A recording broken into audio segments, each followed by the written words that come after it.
Sourd, muet et aveugle par Clifford Martin Eddy Jr. Le 28 juin 1924, à midi légèrement passé, le docteur Morehouse arrêta sa voiture devant la maison Tanner et 4 hommes en descendirent. L'immeuble de pierre, parfaitement entretenu et repeint, se trouvait près de la route, et s'il n'y avait pas eu ce marécage derrière, il n'aurait fait penser à rien de fâcheux. La porte d'un blanc impeccable se voyait à quelque distance de la route dont elle était séparée par une pelouse bien peignée. Au moment où le docteur et ses compagnons approchaient, on pouvait constater que le lourd portail était grand ouvert. Seule la contreporte était fermée. La proximité de la maison avait imposé aux 4 hommes une sorte de silence nerveux, car on ne pouvait se défendre d'une certaine terreur en imaginant ce qui pouvait guetter à l'intérieur. Cette terreur s'apaisa nettement lorsque les arrivants eurent entendu distinctement le bruit de la machine à écrire de Richard Blake. Moins d'1 heure auparavant, un homme adulte s'était enfui de la maison, sans chapeau, sans manteau, en hurlant. Il était tombé sur le seuil de son plus proche voisin, à environ 800 mètres, en balbutiant des mots incohérents tels que maison, sombre, marais et chambre. Le docteur Morehouse n'avait pas eu besoin d'être poussé à intervenir quand il eut appris qu'un homme affolé, la bave aux lèvres, s'était rué hors de la vieille demeure Tanner sur le bord du marais. Il savait que quelque chose arriverait lorsque les 2 hommes avaient pris possession de cette maison de pierre maudite. L'homme qui s'était enfui et son maître, Richard Blake, le poète de Boston, le génie qui était parti pour la guerre avec tous ses sens, tous ses nerfs alertes, et qui en était revenu dans l'état où il se trouvait actuellement. Toujours de bonne humeur, bien qu'à moitié paralysé, allant toujours en chantant parmi les spectacles et les sons nés de l'imagination vivante, bien que coupé à jamais du monde physique, parce que sourd, muet et aveugle. Blake se complaisait aux traditions étranges et aux allusions faisant frissonner concernant la maison et ses précédents occupants. Ce genre de tradition effrayante était un actif imaginaire que son état physique ne le privait pas de goûter. Il avait souri devant les pronostics des indigènes superstitieux. À présent, avec son unique compagnon parti dans un paroxysme dément de terreur panique, tandis que lui-même restait sans défense devant la chose, quelle qu'elle fût, qui avait causé cette peur, Blake pouvait avoir moins d'occasion de se complaire et de sourire. Telles étaient du moins les réflexions du docteur Morehouse en face du problème de celui qui s'était enfui. Il avait rendu visite à l'habitant de la chaumière, interloqué, pour l'aider à débrouiller l'affaire. Les Morehouse étaient une vieille famille de Fenham, et le grand-père du docteur était l'un de ceux qui avaient brûlé le corps de l'ermite Siméon Tanner en 1819. Même après tant de temps, le médecin pourtant endurci ne pouvait éviter un chatouillement de l'épine dorsale devant tout ce qui avait un rapport quelconque avec cette incinération, devant les conclusions naïves des campagnards ignorants sur une difformité légère et sans signification du défunt. Il savait que ce chatouillement était stupide car de légères protubérances osseuses sur le devant du crâne ne veulent rien dire et s'observent souvent chez les hommes chauves. Parmi les 4 hommes qui se trouvaient dans la voiture du docteur et qui finalement tournèrent vers cette maison effrayante des visages résolus, il y eut un singulier échange de vagues légendes et de lambeaux de commérages à moitié furtifs qu'il tenait de grand-mères curieuses, légendes et insinuations rarement répétées et presque jamais confrontées systématiquement. Ils remontèrent jusqu'en 1692 lorsqu'un Tanner périt à Salem sur Gallows Hill à la suite d'un procès de sorcellerie, mais ils ne commencèrent à avoir les choses de plus près qu'à partir de l'époque où la maison fut construite, en 1747, bien que l'aile ait été ajoutée plus récemment. Même à cette époque, les racontards n'étaient pas nombreux, car si étranges qu'aient été tous les tanneurs, c'est seulement le dernier, le vieux Siméon, qui fut désespérément redouté. Il fit des adjonctions à ce qu'il avait hérité, des adjonctions horribles, chuchotait-on, fit murer les fenêtres de la chambre située au sud-est, dont le mur situé à l'est donnait sur le marais. C'était son bureau et sa bibliothèque. Il y avait une porte à double épaisseur et renforcée. Elle avait été brisée à coups de hache pendant cette nuit terrible de l'hiver 1819, lorsque la fumée empestée avait été refoulée de la cheminée et lorsqu'on avait trouvé là le corps de Tanner avec cette expression sur le visage. C'est en raison de cette expression et non pas à cause des 2 protubérances osseuses sous les cheveux blancs touffus qu'on avait brûlé le corps, les livres et les manuscrits qu'il avait dans cette pièce. Cependant, la courte distance qui les séparait de la maison Tanner fut couverte avant que de nombreux faits historiques aient pu être évoqués. Le docteur, chef du détachement, ouvrit la porte et entra dans l'entrée voûtée, et l'on remarqua en même temps que le bruit de la machine à écrire se taisait subitement. 2 des hommes crurent au même instant sentir un vague courant d'air froid surprenant avec cette grande chaleur, mais par la suite ils refusèrent d'en jurer. Le hall était parfaitement en ordre comme du reste les différentes pièces qu'ils explorèrent en cherchant le bureau où ils pensaient trouver Blake. L'écrivain avait meublé sa maison en style colonial d'un goût exquis, et bien que n'ayant qu'un seul domestique mâle, il avait réussi à la maintenir dans un parfait état de propreté. Le docteur Morehouse guida ses hommes de pièce en pièce, à travers les portes grandes ouvertes, en passant sous les passages voûtés, et trouva finalement la bibliothèque ou bureau qu'il cherchait, une belle pièce du rez-de-chaussée exposée au midi, contiguë au bureau autrefois redouté de Siméon Tanner, aux murs garnis de livres que le domestique lui communiquait grâce à un ingénieux alphabet de touches et les volumineux volumes imprimés en braille que l'auteur lui-même lisait grâce à la sensibilité du bout de ses doigts. Richard Blake était naturellement là, assis comme d'habitude devant sa machine, une pile de feuilles fraîchement tapées éparpillées sur la table et le sol, mais l'une d'elles se trouvant encore sur la machine. Il avait cessé de travailler, semblait-il, avec quelque soudaineté, peut-être à cause d'un frisson qui lui avait fait remonter le col de sa robe de chambre, et sa tête était tournée vers la porte de la pièce adjacente, d'une manière singulière de la part d'un homme complètement coupé du monde extérieur parce qu'il ne voit ni n'entend. Après s'être approché en se plaçant de manière à apercevoir le visage de l'écrivain, le docteur Morehouse devint très pâle et fit signe aux autres de rester en arrière. Il lui fallut du temps pour se calmer et écarter toute possibilité d'illusion atroce. Il n'avait plus besoin de spéculer sur les raisons qui avaient fait brûler le vieux Siméon Tanner par cette nuit d'hiver, à cause de l'expression qui s'y était peinte. Car il y avait ici une chose que seul un esprit bien discipliné pouvait affronter. Le défunt Richard Blake, dont la machine n'avait eu son nonchalant cliquetis qu'au moment où ses hommes entraient dans la maison, avait, malgré sa cécité, vu quelque chose, et en avait été affecté. Il n'y avait rien d'humain dans son regard, ni dans la vision morbide qui avait impressionné ses grands yeux bleus injectés de sang, fermés depuis 6 ans à toute image venue du monde extérieur. Avec l'expression d'horreur qu'aurait eu un voyant, ses yeux étaient fixés sur la porte du vieux bureau de Siméon Tanner, où le soleil baignait des murs autrefois recouverts d'un linceul de ténèbres, maintenus par des briques obstruant les fenêtres. Et le docteur Morehouse eut le vertige en voyant que, malgré l'éblouissante lumière du jour, les pupilles d'encre de ses yeux étaient dilatées, autant que des yeux de chat dans l'obscurité.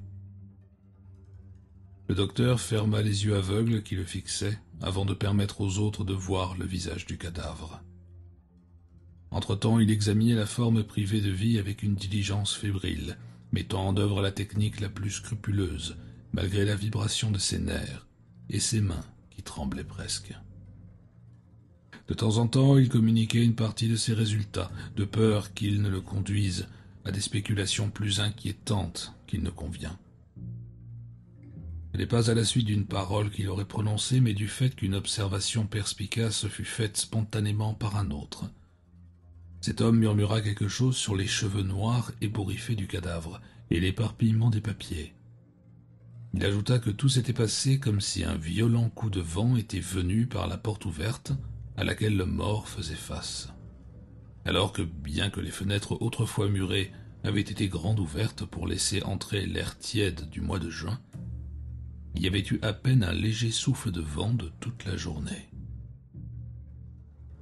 Quand l'un des hommes commença à ramasser les feuilles du manuscrit nouvellement écrit, tel que se trouvaient posées sur la table et le sol, le docteur Borhouse l'arrêta d'un geste inquiet. Il avait vu la feuille rester sur la machine. Il s'était tâté de l'en retirer et de la mettre dans sa poche après avoir pâli de nouveau pour en avoir lu une phrase ou deux. Cet incident l'engagea à ramasser lui-même les feuilles et à les fourrer telles quelles dans une poche intérieure sans s'arrêter à les arranger. Et même ce qu'il avait lu le terrifia moitié moins que ce qu'il venait à présent de remarquer. La différence subtile dans le toucher et la force de frappe qui distinguait les feuilles qu'il avait ramassées de celles qu'il avait trouvées sur la machine. Cette impression nébuleuse qu'il ne pouvait pas séparer de cette autre circonstance horrible, il s'appliquait si bien à cacher aux hommes qui avaient entendu le cliquetis de la machine moins de 10 minutes auparavant. La circonstance qu'il essayait même d'écarter de son propre esprit jusqu'au moment où il pourrait être seul à se reposer dans les profondeurs accueillantes de son fauteuil Maurice. On peut juger de la frayeur qu'il ressentit en considérant ce qu'il brava pour se retenir de le dire. En plus de 30 années d'exercice de sa profession, il n'avait jamais considéré un médecin légiste comme quelqu'un à qui on pouvait cacher un fait. Cependant, pendant toutes les formalités qui suivirent, personne n'a jamais su que lorsqu'il examinait le cadavre de cet homme au regard figé, contorsionné, aveugle, il avait vu sur le champ que la mort était survenue au moins une demi-heure avant la découverte du corps. Le docteur Morehouse ferma ensuite la porte extérieure et conduisit le petit détachement dans les moindres recoins de l'ancien bâtiment, à la recherche de tout indice susceptible d'éclaircir directement la tragédie. Jamais résultat ne fut plus complètement négatif. Il savait que la trappe du vieux Siméon Tanner avait été démontée dès que les livres et le corps du reclus eurent été brûlés, et que la deuxième cave et le tunnel sinueux creusé sous le marécage avaient été comblés dès qu'ils avaient été découverts, quelque 35 ans plus tard. À présent, il ne voyait rien d'anormal qui soit venu récemment remplacer ces choses, et toute la maison se faisait seulement remarquer par une netteté sans anomalie, fruit d'une restauration, d'une modernisation faite avec beaucoup de goût et d'un parfait entretien. Il téléphona au shérif à Fenham pour qu'il convoque le médecin légiste de Bayborough. Il attendit l'arrivée du premier qui, dès qu'il fut là, insista pour faire prêter serment à 2 des hommes présents afin qu'ils lui servent d'adjoint, en attendant l'arrivée du médecin. Le docteur Morehouse, sachant que c'est une fumisterie et une futilité que d'avoir affaire aux officiels, ne put retenir un sourire de biais en partant avec le villageois chez qui le fugitif avait trouvé asile. Ils trouvèrent le malade excessivement faible, mais conscient et assez calme. Le docteur Morehouse avait promis au shérif d'essayer d'obtenir de lui tous les renseignements possibles et de les lui transmettre ensuite. Il entama donc avec calme et tact une sorte d'interrogatoire. L'autre s'y prêta dans un état d'esprit raisonnable et avec une bonne volonté. Le seul obstacle provenait de défaillance de mémoire. Le calme de cet homme devait venir en grande partie d'une providentielle incapacité à se souvenir, car tout ce qu'il put dire, c'était que, se trouvant avec son maître dans le bureau de celui-ci, il avait cru voir la pièce voisine soudainement plongée dans le noir. Cette pièce où depuis plus de 100 ans la lumière du soleil avait remplacé la demi-obscurité provenant des fenêtres murées. Ce souvenir même, dont il doutait d'ailleurs à moitié, avait gravement secoué ses nerfs déjà à bout, et ce fut avec la plus grande douceur et les plus grandes précautions que le docteur Morehouse lui annonça la mort de son maître, victime de la façon la plus naturelle d'une faiblesse cardiaque imputable à ses terribles blessures de guerre. L'homme fut très éprouvé, car il était d'un grand dévouement pour son maître infirme, mais il promit de faire preuve de courage et d'amener le corps à Boston, dans la famille de ce dernier, dès que le médecin légiste aurait terminé son enquête de pure forme. Le médecin, après avoir satisfait d'une manière aussi vague que possible la curiosité du maître de la maison et de son épouse, et leur avoir demandé avec insistance de garder le malade avec eux en le tenant éloigné de la maison Tanner jusqu'au moment où il partirait avec le corps, rentra chez lui en tremblant de plus en plus d'énervement.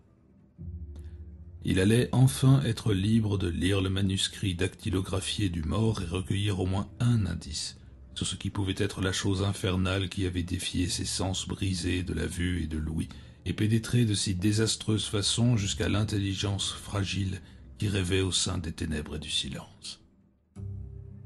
Il savait que ce serait une affreuse et terrible lecture, et il ne se hâtait pas de commencer. Non, il rangea très posément sa voiture dans le garage, se mit à l'aise en endossant une robe de chambre, posa des sédatifs et des fortifiants sur un meuble à côté du fauteuil où il se proposait de s'installer. Même ensuite, il perdit encore visiblement du temps à classer lentement les feuilles dans l'ordre des numéros et évitant de jeter sur leur contenu le moindre regard qui lui aurait permis de comprendre quoi que ce fût. Nous savons tous l'effet que la lecture de ce document produisit sur le docteur Morehouse. Personne d'autre que lui ne l'aurait jamais lu si sa femme ne l'avait pas ramassé 1 heure plus tard, alors que le docteur gisait inerte dans son fauteuil, respirait lourdement et incapable de répondre au coup frappé à sa porte assez fort pour réveiller un pharaon momifié. Bien que tel qu'il est, ce document soit terrible, en particulier dans l'évident changement de style intervenant près de la fin, nous ne pouvons nous défendre de croire que pour le médecin versé dans les légendes, il est présenté quelque horreur supplémentaire et surpassant tout le reste que personne d'autre n'aura jamais l'infortune de ressentir comme lui. Certainement, l'opinion générale à Fenham est que, familiarisé largement avec les radotages des vieilles gens et ayant entendu dans sa prime jeunesse les contes que lui narrait son grand-père, il a puisé là une documentation particulière à la lumière de laquelle l'affreux récit de Richard Blake acquiert une signification nouvelle, claire et bouleversante, presque insupportable pour un esprit normal. Cela expliquerait la lenteur avec laquelle il s'est remis, en cette soirée de juin, ses réticences à permettre à sa femme et à son fils de lire le manuscrit, la mauvaise grâce singulière avec laquelle il s'est rallié à leur décision de ne pas brûler un document terrifiant mais remarquable, et par-dessus tout la précipitation qu'il mit à faire l'acquisition de la vieille propriété Tanner, détruire la maison à la dynamite, abattre les arbres du marécage jusqu'à une bonne distance de la route. Sur l'ensemble du sujet, il conserve à présent une réserve inflexible, et il est certain que la connaissance des choses dont il vaut mieux que le monde se passe disparaîtra avec lui. Le manuscrit si annexé a été copié grâce à l'amabilité de Floyd Morehouse, Esquire, fils du médecin. Quelques rares omissions indiquées par des astérisques ont été faites dans l'intérêt de la tranquillité d'esprit du public. D'autres sont dues aux incertitudes du texte lorsque la frappe de l'auteur, qui semblait taper à la vitesse de l'éclair, sombre tout à coup dans l'incohérence ou l'ambiguïté. En 3 endroits, les lacunes sont assez bien élucidées par le contexte. Un travail de rétablissement a été tenté. Du changement de style intervenant vers la fin, il valait mieux ne rien dire. Il est sûrement plausible d'attribuer le phénomène au point de vue du contenu comme de l'aspect matériel de la dactylographie, aux tourments et aux défaillances d'esprit d'une victime dont les épreuves passées n'avaient rien à côté de celles qu'elle devait maintenant affronter. Des cerveaux plus audacieux sont libres d'apporter leur propre déduction. Voici donc le document écrit dans une maison maudite par un cerveau fermé au spectacle et au bruit du monde, abandonné, seul et sans préparation à la merci et aux moqueries de puissance que nul homme doué de la vue et de l'ouïe n'a jamais affronté. En contradiction avec tout ce que nous connaissons de l'univers à travers la physique, la chimie, la biologie, cela sera classé par un esprit logique parmi les produits étranges de la démence, une démence communiquée comme par sympathie à l'homme qui, à l'époque, s'est rué hors de la maison. Et en vérité, c'est ainsi que cela peut être très bien considéré, aussi longtemps que le docteur Morehouse observera le même silence. Le manuscrit. Des doutes vagues du dernier quart d'heure deviennent maintenant des terreurs bien définies. Pour commencer, je suis tout à fait convaincu qu'il est arrivé quelque chose à Dobbs. Pour la première fois depuis que nous sommes ensemble, il n'a pas répondu à mes appels. Comme mes coups de sonnette répétés étaient restés sans effet, je me suis dit que la sonnette devait être détraquée. Mais j'ai frappé sur ma table avec une vigueur capable de réveiller tous les passagers de la barque de Charon. J'ai cru d'abord qu'il s'était échappé de la maison pour respirer un peu d'air pur, car il avait fait une chaleur accablante pendant toute la matinée. Mais cela ne ressemble pas à Dobbs de s'éloigner pendant si longtemps, sans s'assurer d'abord que je n'aurais besoin de rien. Cependant, c'est ce qui s'est passé d'inusité pendant les quelques dernières minutes qui m'a confirmé dans ce soupçon. Son absence était indépendante de sa volonté. C'est le même événement qui me pousse à jeter sur le papier mes impressions et mes conjectures dans l'espoir que cela suffise à me délivrer d'une appréhension sinistre de tragédie imminente. Bien que je tente de le faire, je ne peux libérer mon esprit de légendes en relation avec cette vieille demeure, simple superstition auxquelles ne peuvent se complaire que des cerveaux atrophiés et pour lesquels je ne gaspillerais pas une pensée si seulement Dobbs était là. À travers les années pendant lesquelles j'ai été coupé du monde que j'ai connu, Dobbs a été mon sixième sens. À présent, pour la première fois depuis que je me trouve dans cet état, je réalise toute l'étendue de mon impotence. C'est Dobbs qui compensait mes yeux qui ne voient pas, mes oreilles inutiles, mon gosier aphone et mes jambes paralysées. Il y a un verre d'eau sur la table de ma machine à écrire. Sans Dobbs pour le remplir, quand il sera vide, mon sort sera celui de Tantale. Peu de gens sont venus dans cette maison depuis que nous l'habitons. Il y a peu de choses communes entre des campagnards bavards et un paralytique qui ne les voit ni ne les entend et qui ne peut pas leur parler. Il peut se passer des jours avant que quelqu'un paraisse. Seul, avec rien d'autre que mes pensées pour me tenir compagnie. Pensées qui n'ont en rien été apaisées par les sensations de ces dernières minutes. Et puis je n'aime pas ces sensations, car elles transforment de plus en plus de simples racontards de village en imagerie fantastique, qui affectent mes émotions d'une manière tout à fait particulière et presque sans précédent. Depuis que j'ai commencé à écrire, il me semble que des heures se sont écoulées, et je sais qu'il ne peut s'agir que de quelques minutes, car j'ai simplement placé cette nouvelle feuille sur ma machine. L'acte machinal consistant à mettre le papier en place, si bref qu'il ait été, m'a permis de reprendre contrôle sur moi-même. Je peux peut-être écarter ce sentiment d'approche du danger assez longtemps pour pouvoir raconter ce qui s'est déjà passé. Au début, c'était comme un simple frémissement, un peu semblable au tremblement qui secoue une maison d'habitation, à bon marché, quand un lourd camion frôle le trottoir. Mais cette maison n'est pas construite en matériaux légers. Je suis peut-être hypersensible à de telles choses et il est possible que je laisse mon imagination me jouer des tours. Mais il me semblait que cet ébranlement était plus accentué juste en face de moi, et mon fauteuil fait face à l'aile sud-ouest, à l'écart de la route directement de la ligne du marécage, à l'arrière de la propriété. Bien que cela ait été dû peut-être à une illusion, ce qui ne suivit ne peut pas être nié. Cela me rappelait les moments où j'ai senti la terre trembler sous mes pieds à la suite de l'éclatement de très gros obus, des cas où j'ai vu des navires lancés en l'air comme des balles d'avoine devant la furie d'un typhon. La maison tremblait comme les cendres de Dwergar, dans la voix et l'écho des forêts, dans les cris terribles du monde nébuleux de Niflheim. Chaque lame du parquet frissonnait sous mes pieds comme une créature souffrante. Ma machine à écrire tremblait au point que je pouvais imaginer les touches en train de vibrer sous l'effet de la terreur. Un court instant, et c'est terminé. Tout est redevenu aussi calme qu'avant. Trop calme, même. Il semble impossible qu'une telle chose puisse se produire et laisse tout exactement dans le même état. Non, pas exactement. Je suis profondément convaincu qu'il est arrivé quelque chose à Dobbs. C'est cette certitude s'ajoutant à ce calme anormal qui aggrave la crainte prémonitoire dont je me sens peu à peu envahi. La peur ? Oui, bien que j'essaie de me raisonner pour me convaincre qu'il n'y a rien dont on puisse avoir peur. Les critiques ont apprécié et condamné à la fois ma poésie à cause de ce qu'ils appellent ma vive imagination. Dans un moment comme celui-ci, je me déclare de tout cœur d'accord avec ceux qui la disent trop vive. Rien ne peut tourner tellement mal, ou bien de la fumée.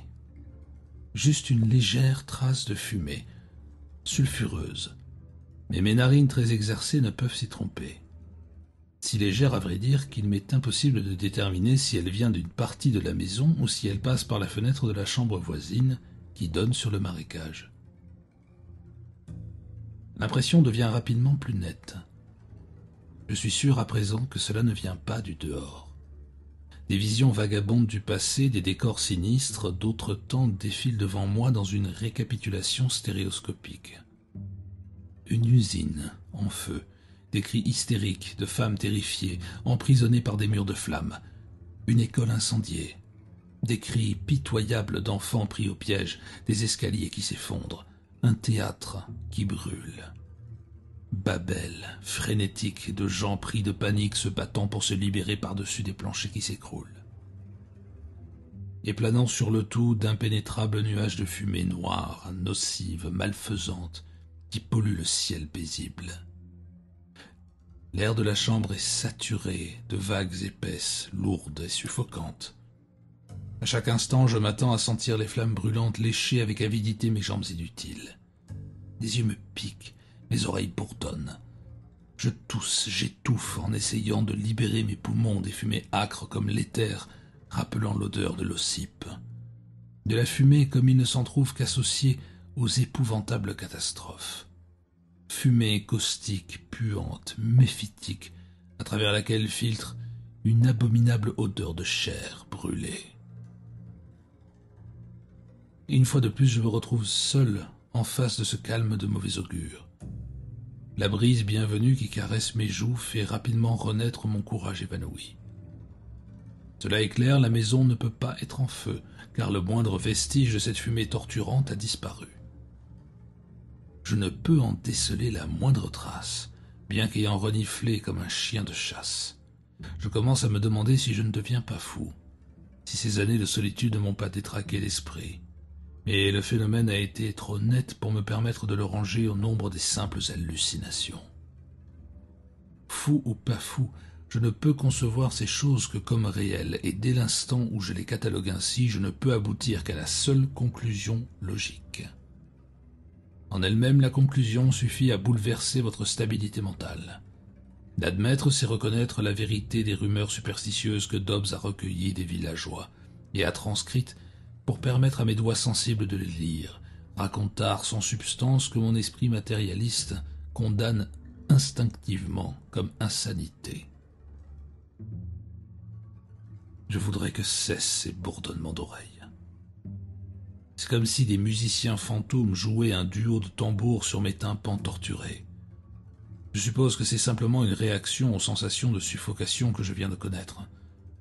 Encore quelques bouffées profondes de cet air rafraîchissant. Quelque chose. Il y a quelque chose dans ma chambre. Je suis aussi sûr de ne plus être seul que si je pouvais vérifier de mes yeux cette présence que je sens d'une manière tellement infaillible. C'est une impression tout à fait semblable à celle que j'ai eue en jouant des coudes pour me frayer un passage dans une rue envahie par la cohue. La notion précise que des yeux me distinguent du reste de la foule en me lançant un regard assez intense pour impressionner mon attention subconsciente. La même sensation m'est multipliée par 1000.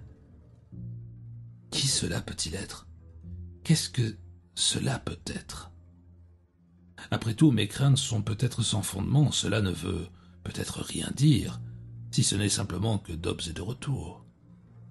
Non, ce n'est pas Dobbs. Comme je m'y attendais, le tam-tam a cessé dans mes oreilles et un faible chuchotement a attiré mon attention. La signification irrésistible de la chose vient juste de s'enregistrer dans mon cerveau désorienté. Je peux entendre. Ce n'est pas une seule voix chuchotante, mais beaucoup. Des bourdonnements lascifs de mouches à viande, des vrombissements sataniques d'abeilles libidineuses, sifflements sibilants de reptiles obscènes. chœur de chuchotement qu'aucun gosier humain ne pourrait chanter. Cela augmente de volume. La chambre résonne de chants démoniaques, discordants, monotones et grotesquement sinistres. Un chœur diabolique répétant des litanies impies, béant de souffrances méphistophéliques, accordées sur la musique des âmes gémissantes. Un hideux crescendo de pandémonium païen. Les voix qui m'entourent s'approchent de plus en plus de mon fauteuil. Le chant s'est arrêté brusquement et le chuchotement s'est transformé en son intelligible. Je me torture les oreilles pour distinguer les mots. Plus près et encore plus près, ils sont clairs à présent, trop clairs. Il eût mieux valu avoir mes oreilles bloquées à jamais plutôt que d'être obligé d'entendre leurs emphatiques discours infernaux. Révélations impies saturnales avilissantes pour l'âme, imagination vampiresque de débauche dévastatrice, corruption profane d'orgie kabirienne, menaces maléfiques de punitions inimaginables. Il fait froid, un froid qui n'est pas de saison. Comme inspiré par les présences démoniaques qui me persécutent, la brise si amicale il y a quelques minutes siffle maintenant avec fureur à mes oreilles. Un vent glacé arrive avec force du marécage et me refroidit jusqu'aux os. Si Dobbs m'a abandonné, je ne l'en blâme pas. Je ne prends pas la défense de la lâcheté ni de la poltronnerie, mais il y a des choses. J'espère seulement que son sort n'a été en rien pire que le fait d'être parti à temps. Mon dernier doute s'en est allé. Je suis doublement content à présent de m'être cramponné à cette décision d'écrire mes impressions. Non pas que je m'attende à ce que qui que ce soit me comprenne ou me croie. Cela a été un soulagement à la tension affolante résultant de cette attente de chaque nouvelle manifestation d'anomalie psychique, sans rien pouvoir faire. À mon point de vue, il n'y a que 3 parties à prendre, fuir cet endroit maudit et passer les années torturantes qui s'étendent devant moi à essayer d'oublier.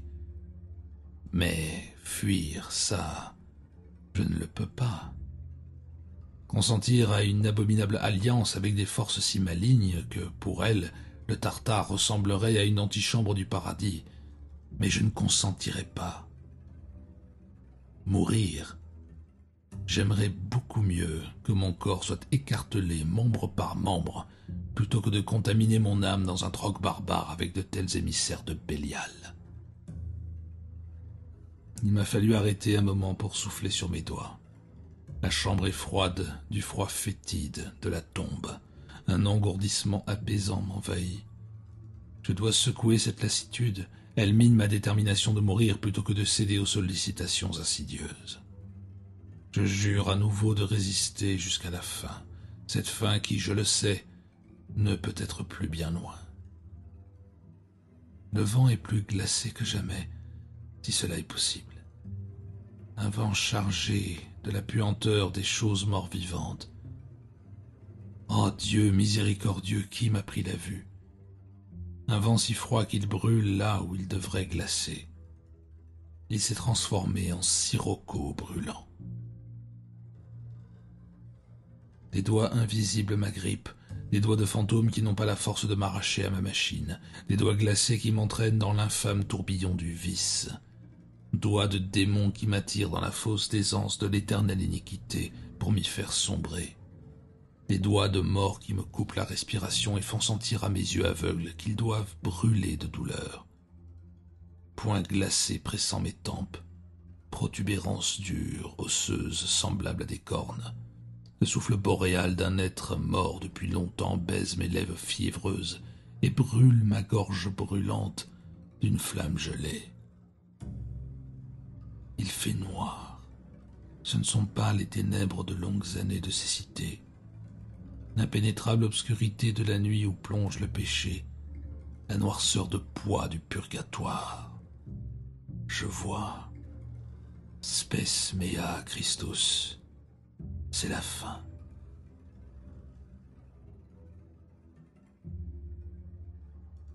Il est impossible à une intelligence mortelle de résister a une force qui dépasse l'imagination. Il n'est pas possible à un esprit immortel de conquérir ce qui a sondé les profondeurs et fait de l'immortalité un passage. La fin, non, ce n'est que le bienheureux commencement.